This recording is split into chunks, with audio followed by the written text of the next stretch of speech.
Bonjour à tous et Campacui dans la vallée du Regine, notre deuxième étape au village de Spelonca d'aujourd'hui.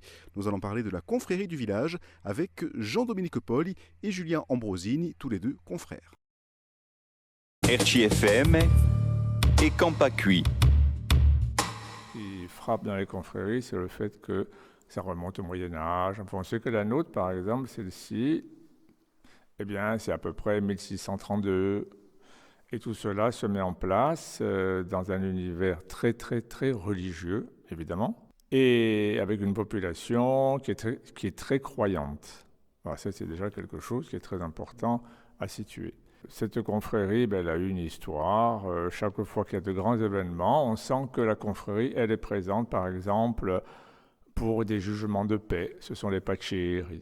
Chaque fois qu'il y a de grandes histoires, des conflits, et la confrérie, les confrères sont là pour harmoniser la vie du village. Voilà, pour essayer de faire tomber les tensions, pour que les gens puissent mieux se comprendre les uns les autres.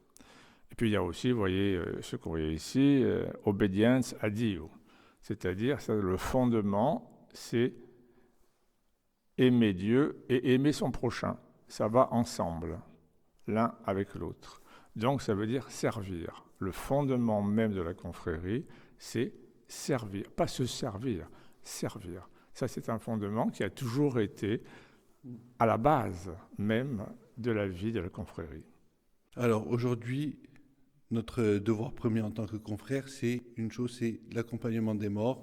La veille d'un enterrement, on fait un office des morts qui est évolutif en fonction des jours dans la semaine.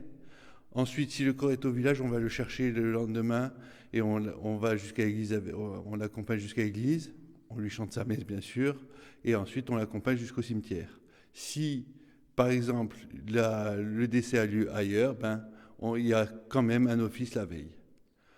Ensuite, il y a tout le travail de Semaine Sainte qui est fait. On a les rameaux, on a les Via Grugi. Ce sont des offices qui durent 1 heure. Après, on a un office qui est un peu particulier, c'est l'office des ténèbres, qui dure pas loin de 3 heures. Mais une fois qu'on est dedans, on a l'impression qu'il a été très très court finalement. Et après, bien sûr, le vendredi saint et la messe de la résurrection aussi.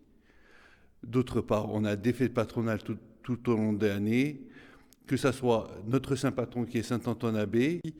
On a aussi l'Assomption qui est la fête patronale du village et divers moments où l'on se retrouve pour certains offices, etc. Alors les projets, c'est depuis 1 an et demi, on est suivi par le CNRS pour des missions de retranscription du chant sacré de Spelonca. Il y a une mission en plus du musée de la Corse avec sous la tutelle de Damien Delgros aussi, qui est là, qui finance un projet qui va se dérouler sur plusieurs années, qui est d'abord cette année, ça a été la transcription de la messe des vivants, puis la messe des morts, puis d'autres parties.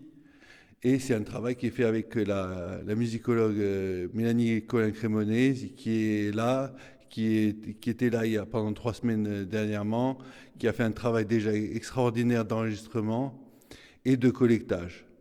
Ensuite, on a bien sûr un lien particulier avec Rome, qui est que nous sommes membres honoraires de l'archiconfraternité de la Madonna dei Carmine, et que ensuite nous avons chaque année, il y a quelques membres de la confrérie qui sont présents là-bas pour la fête de la Madonna di Fiumarola. Troisième étape dans la vallée du Regine où demain nous serons sur la commune d'Iehuile di Bars où nous allons retrouver un éleveur ovin, Dume Allegrini. A domani dunque per la nostra terza tappa di Campacui, nella vallée du Regine. RCFM et Campacui.